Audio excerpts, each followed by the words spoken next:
প্রিয় শ্রোতা ও দর্শক বন্ধুরা, কথা ও কাহিনী চ্যানেলে আপনাদের স্বাগত।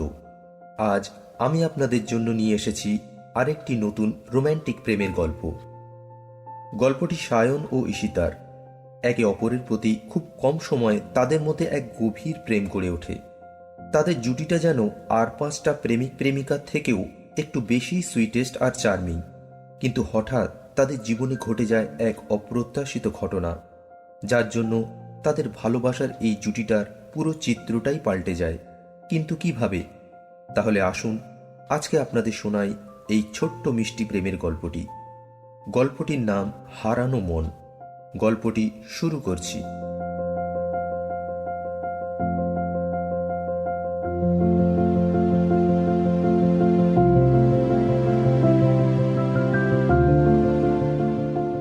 দিল্লি শহরের ভোরটা তখনও ঠিকমতো জেগে ওঠেনি। সকাল সকাল দিল্লির রাস্তায় একটা সাদা রঙের ক্যাব ছুটে চলেছে। গন্তব্য হুমায়ুনের সমাধি। মেন গেটের সামনে এসে সেটি থামল। তার থেকে নামল সায়ন আর ঈশিতা। গেটের সামনেটায় দাঁড়িয়ে সায়ন মুগ্ধ হয়ে চারপাশটা দেখছে। পাথরের পুরনো গন্ধ, লালবালি পাথরের সৌন্দর্য আর শান্ত পরিবেশ যেন তাকে এক অন্য জগতে নিয়ে যাচ্ছে। সায়ন ব্যাগ থেকে তার ক্যামেরাটি বার করল। শাড়ির খোঁচুরটা ঠিক করতে করতে ঈশিতা তার মুখটা একবার আয়নায় দেখে নিল। দুজনে মেন গেটটা পেরিয়ে ঢুকলো ভিতরটায়। একে অপরের হাত ধরে হেঁটে চলেছে তারা। চারিদিকের পরিবেশটা যেন ইতিহাস আর ভালোবাসা একসাথে জড়ানো। চারপাশে নীরবতা, পাখির কিচিরমিচির ডাক, গাছে গাছে রোদ এসে পড়েছে। উত্তরের দিকটায় সুন্দর সুন্দর ফুলের বাহার। দুজনে সেদিকটা আগে বাড়ল। হাতের ক্যামেরার লেন্সটা সেট করতে ব্যস্ত হয়ে পড়ল সায়ন। ঈশিতা তৈরি হয়ে দাঁড়িয়ে পড়েছে পোজ নিয়ে। সুবিশাল স্মৃতিসৌধের চারপাশটা প্রায় ঘণ্টাখানেক ঘুরে গোটা 100 ছবি তুলে ঈশিতা গিয়ে পাথরের বাঁধানো মেঝেতে উঠে বসল। সে সায়নকে বলে উঠল, ওফ, আর কত ছবি তুলবি? আমি কি কোনো ইতিহাস যাকে কেউ এতক্ষণ দেখবে? সায়ন হাসি মুখে উত্তর দেয়, তুই যে ইতিহাসের থেকেও বেশি, একদম লিভিং লেজেন্ড। এই রোদটা দেখছিস, একদম তোর মতো ঝলমলে আর একটু গা জ্বালানো। ঈশিতা ভুরু কুঁচকে বলল, গা জ্বালানো মানে? যা, কাছে আসবি না আমার। সায়ন তার কান দুটি ধরে বলল, আরে আরে রানী সাহেব, ছবি না তুললে ইনস্টাগ্রামে কে বলবে কিউটেস্ট কাপল ইন দিল্লি? এটা বলে সায়ন তার ক্যামেরাটা ঈশিতার দিকে তাক করল। ঈশিতা একটু অভিমানের ভান করে মুখটা ফিরিয়ে নিল। সায়ন ক্যামেরা হাতে ঈশিতার দিকে এগিয়ে যায়। ঈশিতার মুখের একটা ক্লোজ শট নিয়ে সায়ন তার মান ভাঙানোর জন্য বলল, এই আলোতে তুই এখানে সবচাইতে উজ্জ্বল, আর ওই হাসিটাই যেন বাহারি ফুলের আঙিনা। ঈশিতা এই কথা শুনেই হেসে ফেলল। সে সায়নের গায়ে একটা চিমটি কেটে বলল, তুই বরং অভিনয় ট্রাই নে, ভালো পাঠ পেয়ে যাবি, বুঝলি? সারাটা দুপুর তারা কাটালো কুতুব মিনার আর লালকেল্লা ঘুরে। মিনা বাজারের হরেক রকমের সাজানোর পসরার দোকানে জিনিসপত্র দেখতে ও কেনাকাটা করতে তাদের বিকাল পার হয়ে গেল। সন্ধ্যার দিকে তারা গেল ইন্ডিয়া গেটের সামনে। সন্ধ্যার আলোয় ইন্ডিয়া গেটের চারপাশটা ভরে গেছে মানুষের হাসির শব্দ, চাটের গন্ধ আর হালকা চানাবাদামওয়ালার হাঁকে। ভিড়ের মাঝে ঈশিতা সায়নের হাত ধরে তার দিকে চেয়ে বলল, এই ভিড়ে হারিয়ে গেলে তুই আমায় খুঁজে পাবি তো? সায়ন ঈশিতার হাতটি শক্ত করে ধরে বলল, তুই যে হারিয়ে যাবি এমন কোনো জগৎ নেই আমার। তুই তো আমার হৃদয়ের জিপিএস এ সেট হয়ে আছিস। তাতে ঈশিতা বলল, যত সব রিলস দেখে শিখে এসেছিস, তাই না? সায়ন তার চোখ টিপে বলল, সত্যি বলছি, তুই আমার দিল্লি ভ্রমণে সবচাইতে সুন্দর জায়গা। তাদের দুজনকে দেখে পাশে দাঁড়িয়ে থাকা এক বাঙালি বৃদ্ধা জিজ্ঞাসা করলেন তাদের বিয়ে হয়ে গেছে কিনা। ঈশিতা হেসে বলে, না, তবে খুব শিগগিরই হবে। কথাটা শুনে সায়নের চোখে একটা ভবিষ্যতের ছবি ভেসে উঠল। একটা ঘর, ঈশিতার হাসি মুখ আর এমন অনেক ইন্ডিয়া গেটের মতো সন্ধ্যা।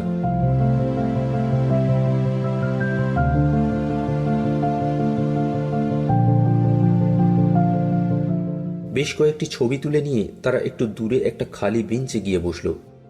ঈশিতা সায়নের হাত থেকে ক্যামেরাটা নিয়ে সারাদিনের তোলা ছবিগুলো দেখতে লাগলো।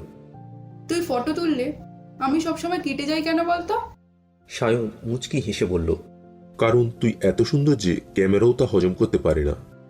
দুজনের একসঙ্গে তোলা একটা সেলফি ছবি দেখে ঈশিতা মন্তব্য করল, peak of the tour. Sayan সেটা দেখে ঈশিতার কপালে একটা আলতো চুমু দিয়ে বলল, এই মুহূর্তটাকেই আমি মনে ফ্রেম বন্দি করে রাখতে চাই সারা জীবন। দুজনে বেশ খানিকক্ষণ সেখানে কাটিয়ে রাতে ডিনার সেরে হোটেলে ফিরে এলো। আজ 3 দিন হলো তারা দিল্লি এসেছে। ঈশিতার বাবার ব্যবসা সংক্রান্ত একটা ডিল ফাইনাল করা ছিল এখানে। সায়ন ঈশিতার সাথে এসেছে তাকে সঙ্গ দেবে বলে। সায়ন একটা প্রাইভেট কোম্পানিতে চাকরিরত। আগামীকাল তারা ট্রেন ধরে বাড়ি ফিরবে। সায়ন ও ঈশিতা গত 2 বছর ধরে একটা রিলেশনে রয়েছে। দুজনের প্রথম দেখা শপিং মলের এক পার্কিং লটে। সেদিন ঈশিতা তার গাড়ির চাবি হারিয়ে রীতিমতো বিপদে পড়ে গিয়েছিল। সেই মুহূর্তে সায়ন সেখানে তার বাইক পার্ক করতে গিয়ে ঈশিতাকে দেখতে পায়। হন্যে হয়ে ঈশিতাকে তার গাড়ির চাবি খুঁজতে দেখে সায়ন তাকে সহযোগিতা করতে এগিয়ে আসে। পরে অবশ্য সেটি ঈশিতারই হাতে থাকা 2টি প্যাকেটের মধ্যে একটা থেকে বের হয়। নিজেরই এমন খামখেয়ালিপনা দেখে ঈশিতা লজ্জিত হয়ে ওঠে। 2-1 কথায় তাদের মধ্যে আলাপচারিতা বাড়ে। তারপর ফোন নম্বর আদান প্রদান, পরে ফেসবুক, হোয়াটসঅ্যাপে চ্যাট, অবশেষে দেখা সাক্ষাৎ। দেখতে দেখতে তাদের মধ্যে শুরু হওয়া সম্পর্কটি আপনি থেকে তুমি, তুমি থেকে তুই পর্যন্ত চলে এলো। এভাবে তাদের মুহূর্তগুলো বেশ কাটছিল। তারা একে অপরের প্রতি ঘনিষ্ঠ হতে লাগলো। 6 মাস পর সায়ন ঈশিতাকে প্রপোজ করল। ঈশিতাও তা নির্দ্বিধায় অ্যাকসেপ্ট করে নিল। দুজনের বিয়ের কথাটিও মোটামুটি তাদের 2 পরিবারের মধ্যে একরকম পাকাপোক্ত হয়ে আছে। পরদিন সকালে তারা স্টেশনে পৌঁছে ট্রেন ধরল। ট্রেনে বসে তারা বিগত কয়েকদিনের ঘোরা বেড়ানোর মুহূর্তগুলো নিজেদের স্মৃতির পাতায় সাজাচ্ছিল। দুরন্ত ট্রেন ছুটে চলেছে কলকাতার উদ্দেশ্যে। সায়ন বসে দূরের গাছপালা, মাঠঘাট দেখে চলেছে। ঈশিতা তার ব্যাগ থেকে একটা ছোট্ট নীল রঙের নোটবুক বার করে তাতে কিছু লিখছে।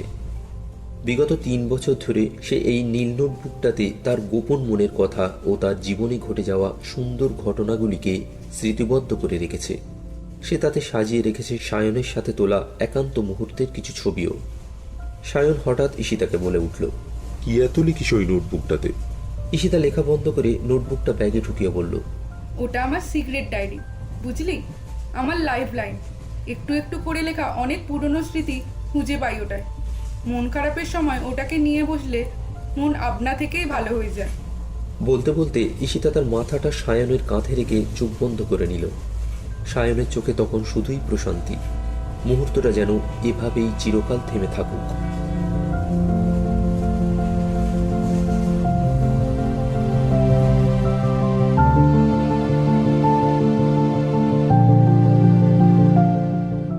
পরদিন হাওড়া স্টেশনে নেমে একটা ক্যাব বুক করে তারা দুজন যে যার বাড়ি ফিরল।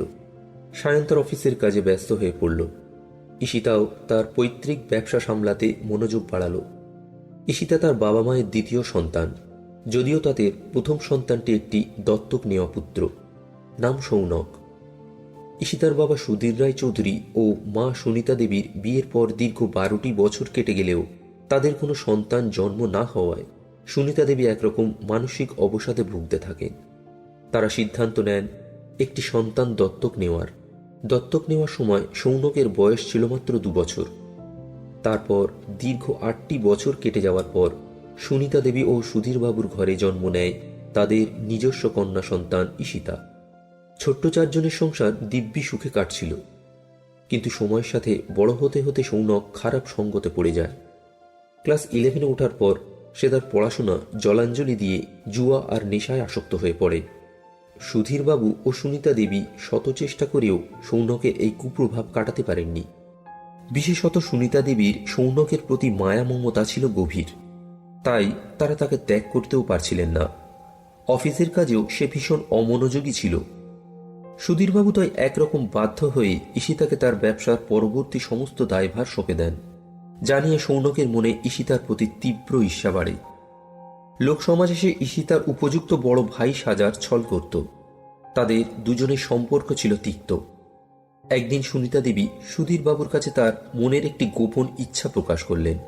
সৌনকও সেদিন সেখানে উপস্থিত ছিল। তার ইচ্ছা বিয়ের পর যেন সায়ন ঈশিতাকে নিয়ে এ বাড়িতেই তাদের সাথে থাকে। এ কথা শুনে সুধীরবাবু সহমত হলেও সৌনকের মুখ গম্ভীর হয়ে যায়। সুনিতা দেবীর এই প্রস্তাব শুনে তার মনে এক অজানা বিপদ সংকেত মাথাচাড়া দেয়। তার মনে দুশ্চিন্তা উদয় হল, সায়ন ও ঈশিতা এ ঘরে চিরকাল থেকে গেলে সে যদি সম্পত্তির অধিকার থেকে বঞ্চিত হয়ে যায়। সে কিছু না বলে সেখান থেকে উঠে চলে যায়। তার এই হেন আচরণে দুজনে হতবাক হয়ে যান। তবে সুনিতা দেবী তার এই সিদ্ধান্তে অনড় থাকলেন। অপেক্ষা ছিল শুধু সায়ন ও তার বাবা মায়ের সম্মতির। সুনিতা দেবী দ্রুত তার এই প্রস্তাবটি সায়নের সাথে আলোচনা করার কথা মনস্থির করলেন। কিন্তু এক ঘোর বিপদ তাদের শিয়রে অপেক্ষায় ছিল। সেদিন সন্ধ্যায় ঈশিতা তার অফিস ফেরত পথে তার ছোটবেলার বন্ধু দিদিপ্রিয়াকে ফোন করে বলল তাকে তৈরি থাকতে, সন্ধ্যাটা তারা বাইরে কাটাবে বলে। সায়ন তার অফিসের কাজে দুদিনের জন্য দুর্গাপুরে গেছে। সেদিন সে সায়নকে অসম্ভবভাবে মিস করছিল। তাই মনটা একটু হালকা করতে সে একটু বাইরে সময় কাটাতে চায়। কথা মতো দিদিপ্রিয়া তার বাড়িতে তৈরি হয়ে বসে অপেক্ষা করছিল। ঈশিতা তার ফোর হুইলারটি নিয়ে ভবানীপুর ক্রস করছে। হাজরা মোড় ছাড়িয়ে কিছুটা দূর এগিয়ে সে মেডিসিন নেওয়ার জন্য একবার নামল। ইন্ডিয়ার আজ ফাইনাল খেলা, তাই রাস্তাঘাট বেশ শুনশান। হঠাৎ তার ফোনটা বেজে উঠল। একটা নোটিফিকেশন। সায়নের মেসেজ দেখল সে। তাতে লেখা, ভীষণভাবে তোকে মিস করছি, হয়তো রাতেই ফিরে যাব কলকাতায়। সায়নের আরো একটা মেসেজ এলো, একটা হার্ট ইমোজি। সেটা দেখে ঈশিতার মনটা ফুরফুরে হয়ে গেল। রাস্তাটা পার হওয়ার জন্য তার পাটা সে আগে বাড়াতে যাবে কি, হঠাৎ দ্রুত গতিতে এক মোটর বাইক তার দিকে ধেয়ে এলো। বাইকটির উজ্জ্বল হেডলাইটের আলোয় ঈশিতার চোখ ধাঁধিয়ে উঠল। কিছু বুঝে ওঠার আগেই মোটর বাইকটি সজোরে ঈশিতাকে ধাক্কা মারল। ঈশিতা ছিটকে পড়ল রাস্তার ধারে। অসম্ভব দ্রুত গতিতে বাইকটি যেমন এলো ঠিক তেমনি মুহূর্তে আবার সেটি অদৃশ্য হয়ে গেল। রাস্তার ধারে মাথায় আঘাত লেগে রক্তাক্ত অবস্থায় পড়ে রইল ঈশিতার নিথর দেহ। তার অদূরেই পড়ে রইল হাত থেকে ছিটকে যাওয়া তার ফোনটি, যার স্ক্রিনে এখনো ভেসে রয়েছে সেই হার্ট ইমোজি। সেটা ধুকপুক করেই চলেছে।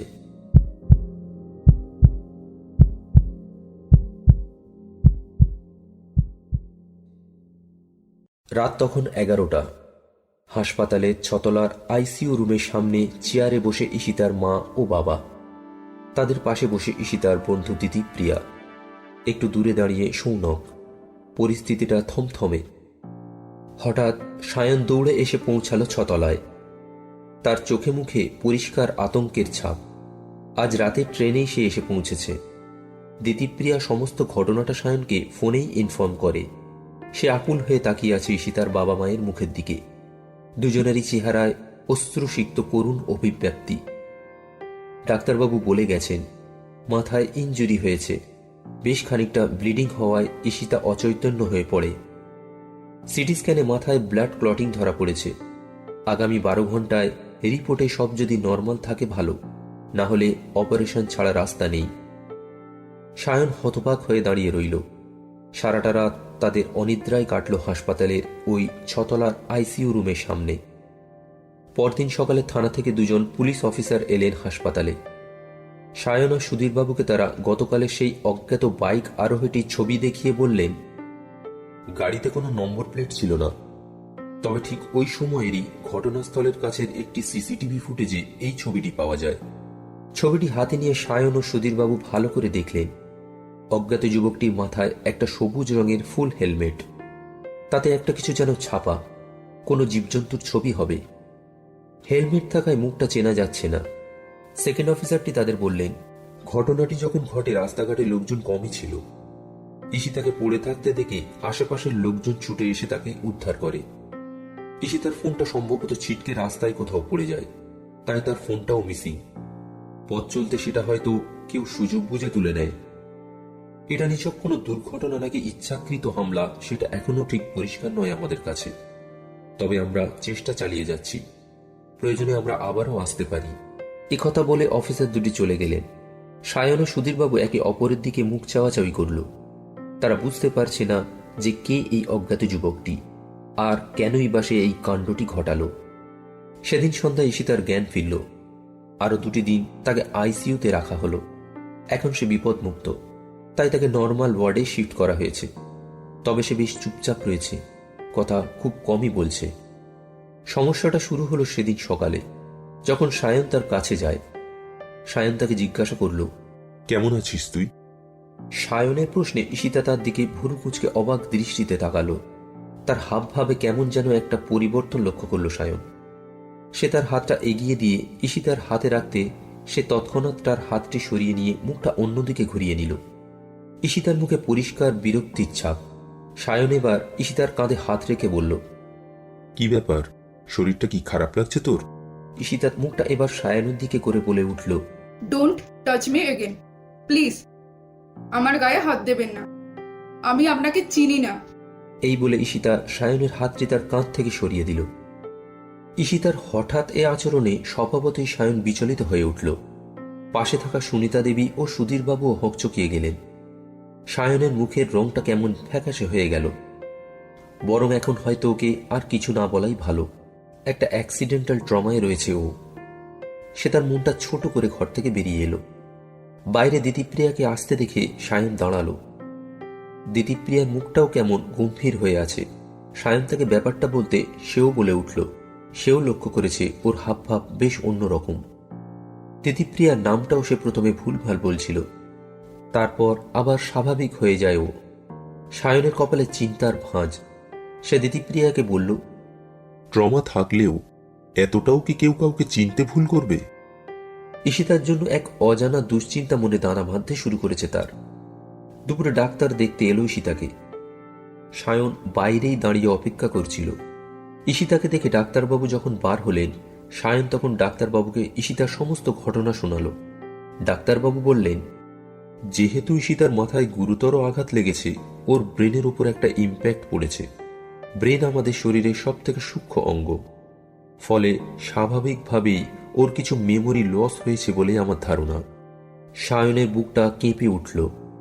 ডাক্তারবাবু বলে চললেন, এই যেমন আপনাকে ও চিনতেই পারছে না, কিন্তু বাবা মা এবং ওর দাদাকে ভালোভাবে চিনতে পারছে।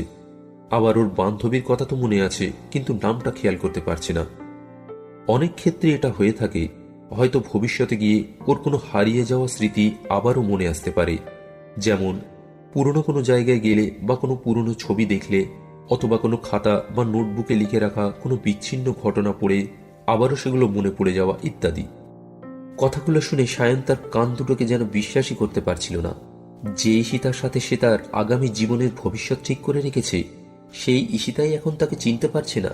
তাদের মাঝের এতগুলো স্মৃতিমধুর মুহূর্তগুলো যে এভাবে হঠাৎ হারিয়ে যাবে, এ কথা সে কশ্চিন কালেও ভাবেনি। সায়নের হঠাৎ মাথায় এলো ঈশিতার লেখা সেই নীল ডায়েরির কথাটি। সেটা যে কোনো উপায়ে উদ্ধার করা প্রয়োজন। সেটার কথা আদৌ ঈশিতার মনে আছে কিনা তারও কোনো নিশ্চয়তা নেই। আগে সে সুস্থ হয়ে বাড়ি ফিরুক, কিন্তু এভাবে ঈশিতাকে নিজের কাছ থেকে দূরে সরে যেতে দেখে সায়ন কিছুতেই নিজের মনকে স্থির করে রাখতে পারছে না। সেটাই স্বাভাবিক। একে অপরের প্রতি এত গভীর ভালোবাসার মাঝে একটি মানুষ যদি এভাবে হারিয়ে যায়, তাহলে কেমন লাগে? তাদের দুজনের এক সুন্দর পৃথিবীতে হঠাৎ যেন এক গ্রহণ নেমে এসে সবকিছু অন্ধকারে মুড়ে দিল। এক সপ্তাহ বাদে ঈশিতা হাসপাতাল থেকে বাড়ি ফিরল। এখন সে সারাটা দিন নিজের ঘরে চুপচাপ মন মরা হয়ে শুয়ে বসে থাকে। তার বাবা মাও খেয়াল করলেন আগের ও এখনের ঈশিতার মধ্যে বেশ অনেকটা পরিবর্তন চলে এসেছে। ঈশিতা বাড়ি ফিরেছে এই কথা দিতিপ্রিয়া সায়নকে ফোন করে জানায়। সঙ্গে এও জানায় যে ঈশিতার নীল ডায়েরিটার কথা তার মনে আছে। সে বাড়ি ফেরার পর থেকেই নাকি ওই ডায়েরিটা বিচলিত হয়ে সন্ধান করতে থাকে, কিন্তু সে সেটা খুঁজে পায়নি। সায়নের চোখে আশার এক ক্ষীণ আলো দেখা দিল। অন্তত ডায়েরিটা যদি পাওয়া যায়, তাহলে ঈশিতা সায়নের প্রতি কিছুটা বিশ্বাস ফিরে পাবে। তাতে সাজানো ছবিগুলো তাদের ভালোবাসার জলজ্যান্ত সাক্ষী হয়ে রয়েছে। পরের দিন ঈশিতা অফিসে যাওয়ার জন্য বায়না ধরল। তার মা তাকে অনেক বোঝালো যে আরেকটু সুস্থ হলে তারপর অফিসে যেতে। সে জেদ ধরে বসল, অফিসে সে যাবেই। শেষে দিতিপ্রিয়া ঈশিতাকে সঙ্গে করে অফিসে নিয়ে যায়। সায়নের ফোনটা একবার বেজে উঠল। ফোনটা রিসিভ করতে দিতিপ্রিয়া ঈশিতার অফিসে যাবার খবরটা তাকে জানালো। সায়ন তখন তার এক কাজে বাইরেই ছিল। ঈশিতাদের অফিস সেখান থেকে বড়জোর 8 ঘন্টা। ঈশিতাকে একটিবার দূর থেকে দেখার ইচ্ছা তার মনে জাগল। খবরটা পেয়ে সে ওখানে গিয়ে দাঁড়িয়ে পড়ল। ঈশিতার গাড়িটি অফিসের বাইরেই রাস্তায় দাঁড়িয়ে। গাড়িটি দেখে তার মনে পড়ে গেল এই গাড়ি করেই তারা কত লং ড্রাইভে না গিয়েছিল। কথাটা মনে হতে সায়নের বুকটা ছেদ করে উঠল। একটু পরেই সে দেখতে পেল ঈশিতা ও দিতিপ্রিয়া নিচে নেমে এসেছে। সায়ন প্রথমে একটু দ্বিধা বোধ করল, সে ঈশিতার সামনে যাবে কি না। সায়ন একটা শেষ চেষ্টা চালালো ঈশিতার সাথে কথা বলার জন্য। সে এগিয়ে যেতে ঈশিতা তাকে দেখেও না থেমে গাড়িতে উঠতে গেল। সায়ন তাকে থামিয়ে বলে উঠল, ঈশিতা, প্লিজ একটিবার আমার দিকে তাকা। আমি তো সায়ন, একটু মনে করে দেখ, আমরা কত ভালো বন্ধু ছিলাম। তোর কি আমার কথা কিচ্ছু মনে নেই? ঈশিতা সায়নের কথায় বিরক্ত হয়ে বলে উঠল, আমাকে যেতে দিন প্লিজ। আমি আপনাকে আগেও বলেছি আপনার কোনো কথা আমার মনে নেই, আমাকে একা ছেড়ে দিন।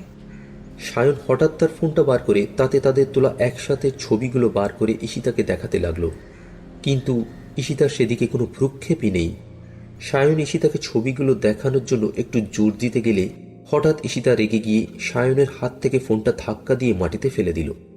এবার সে সায়নের দিকে তাকিয়ে বেশ জোরের সাথে একবার চেঁচিয়ে উঠল, যার জেরে আশেপাশের পথ চলতি লোকজনও হতভম্ব হয়ে পড়ল।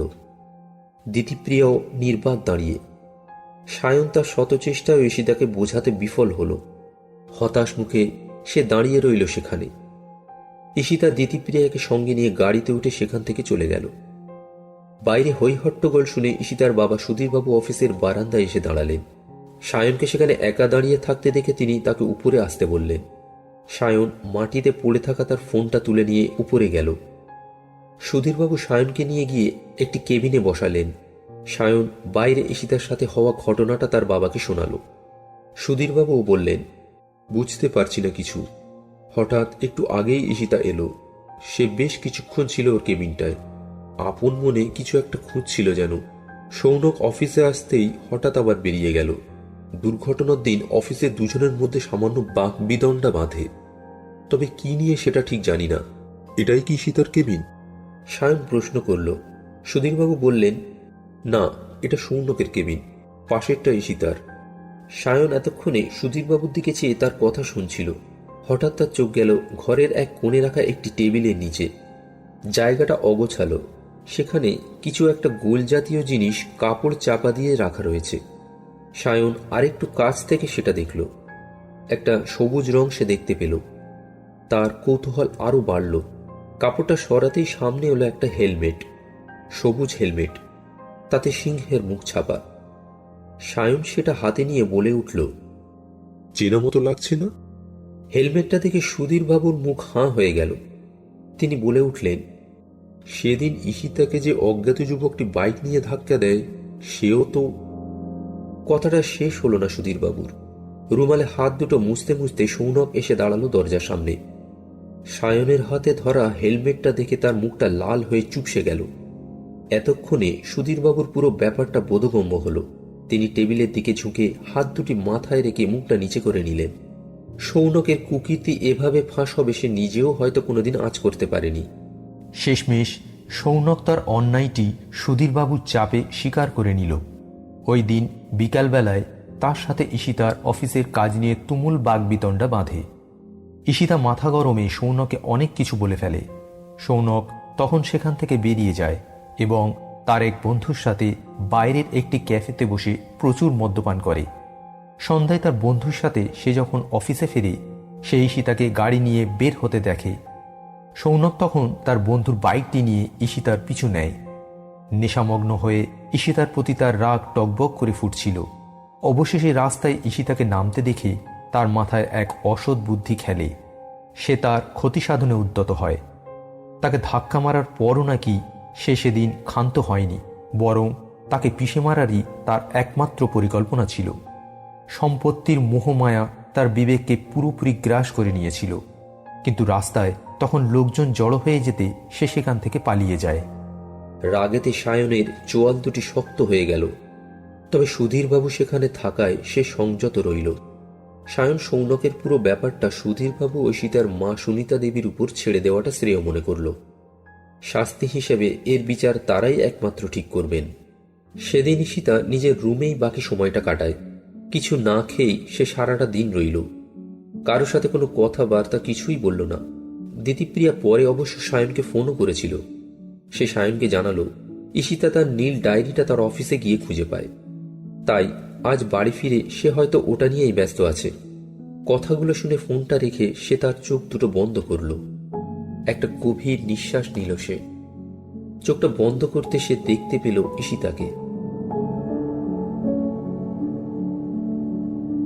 সমুদ্রের ধারটা একবার সায়নের চোখের সামনে ছবির মতো ভেসে উঠল। তারা দুজনে একসঙ্গে যখন মন্দারমণি গিয়েছিল। ঈশিতার হাতছানি দিয়ে সায়নকে কাছে ডাকা, দূর থেকে আসা ঢেউগুলো একসঙ্গে দুজনকে ভাসিয়ে দিচ্ছিল উষ্ণ ভালোবাসার মেলবন্ধনে।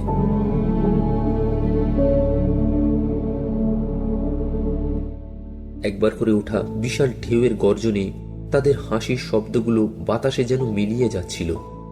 চোখ বন্ধ করে এসব ভাবতে ভাবতে সায়ন তার হৃদয়ের গভীরে একটা কষ্টে ভরা মোচড় অনুভব করল। সেই কষ্টটা ধীরে ধীরে জলে রূপান্তর হয়ে সায়নের দু চোখ বয়ে বাইরে বেরিয়ে এলো।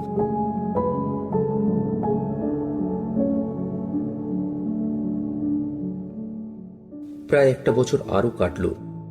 ঈশিতা তার হারিয়ে যাওয়া কিছু পুরনো স্মৃতি ফিরে পেলেও সায়নের কথা সে কিছুতেই মনে করতে পারল না। তবে ঈশিতা তার নিজের হাতে লেখা নোটবুকের উপর কিছুটা ভরসা করে একটা কথা মনে স্বীকার করে নেয় যে সায়ন তার একজন শুভাকাঙ্ক্ষী। তাদের একসাথে তোলা ছবিগুলো নেহাত এমনি তো আর তৈরি হয়নি। পরে সে বোঝে যে সায়নের প্রতি তার অবহেলাটা অনুচিত হয়েছে, কিন্তু সায়ন তো একমাত্র তাকেই ভালোবাসে। ঈশিতা একটু একটু করে সায়নের প্রতি সহৃদয় হয়। সায়নের প্রতি তার আড়ষ্টতা কেটে গিয়ে তার মনে সায়নের জন্য এক অজানা বিশ্বাস তৈরি হতে থাকে। তাদের দুজনের মধ্যে আবারও ছোট ছোট সাক্ষাৎ গড়ে ওঠে। তারা একে অপরের সঙ্গে দেখা করতে ও সময় কাটাতে শুরু করে। তাদের সেই পুরনো ভালোবাসা যেন আবারও এক নতুন রূপে প্রেম সূচনা লগ্নে পৌঁছাচ্ছে। একদিন তারা লং ড্রাইভে বের হলো। হাইওয়ে ধরে তাদের গাড়ি ছুটে চলেছে। ঈশিতার হাতে গাড়ির স্টিয়ারিং, মেজাজটা আজ তার বেশ ফুরফুরে। গাড়িতে হালকা একটা মিউজিক বাজছে। সায়ন তার পাশে বসে। কলকাতা ছাড়িয়ে বেশ কিছুটা দূরে গিয়ে একটা বড় নির্জন ঝিল দেখতে পেয়ে তারা গাড়ি দাঁড় করালো।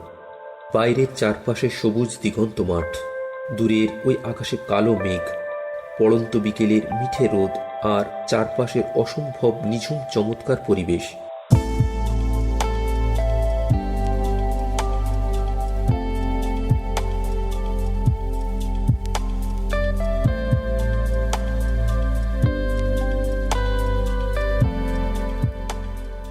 গাড়িটা রাস্তার এক ধারে সাইড করে তারা নামলো। ওপাশে সাঁই সাঁই করে দ্রুত বেগে গাড়িগুলো ছুটে বেরিয়ে যাচ্ছে। বাইরে বেরিয়ে দুজন বসলো ঝিলের ধারটায়। এখানে বেশ সুন্দর ঠান্ডা হাওয়া দিচ্ছে। পশ্চিমের আকাশটাতে কালো মেঘ দ্রুত এদিকে সরে আসছে। আর একটু বাদেই হয়তো বৃষ্টি নামবে। সায়ন তার ফোনে হুমায়ুনের সমাধিস্থলে তোলা তাদের পুরনো ছবিটি বার করে দেখছে। তাদের দুজনের অজস্র সেলফিতে ভরা সুন্দর সব ছবি। ঈশিতা সায়নের কাঁধে তার মাথাটা রেখে ছবিগুলো দেখছে। হঠাৎ সায়ন বলে উঠল, চল, আবার দিল্লি যাবি? ঈশিতা মাথা নেড়ে বলল, না, নো মোর হিস্টোরিক্যাল প্লেস। তাতে সায়ন বলল, তাহলে কোথায় যাবি বল? ঈশিতা বলল, বরফে ঢাকা সাদা পাহাড় দেখতে চাই, নিয়ে যাবি আমায়? সায়ন ঈশিতাকে তার চোখ দুটো বন্ধ করতে বলল। ঈশিতা তার চোখটা বন্ধ করতেই সামনে থেকে হঠাৎ এক ঠান্ডা দমকা বাতাস বয়ে এলো তাদের দিকে, ঠিক যেমন ঝড়ের আগে বয়ে আসে। ঝিরিঝিরি বৃষ্টি শুরু হয়ে গেছে। দুজনে চোখ বুজে বসে রইল সেই ঝিলের ধারে। চারিদিক যেন কুয়াশার ধোঁয়ায় এক মায়াবী দৃশ্য ফুটে উঠল।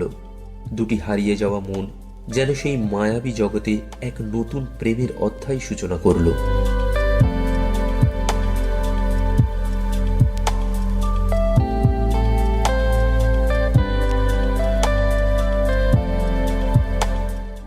ভিডিওটি যদি আপনাদের পছন্দ হয়ে থাকে তাহলে ভিডিওটিতে একটি লাইক দিন ও ভিডিওটি শেয়ার করুন এবং এই ধরনের আরও ভিডিও দেখতে এই চ্যানেলটিকে সাবস্ক্রাইব করুন। ভালো থাকুন, সুস্থ থাকুন।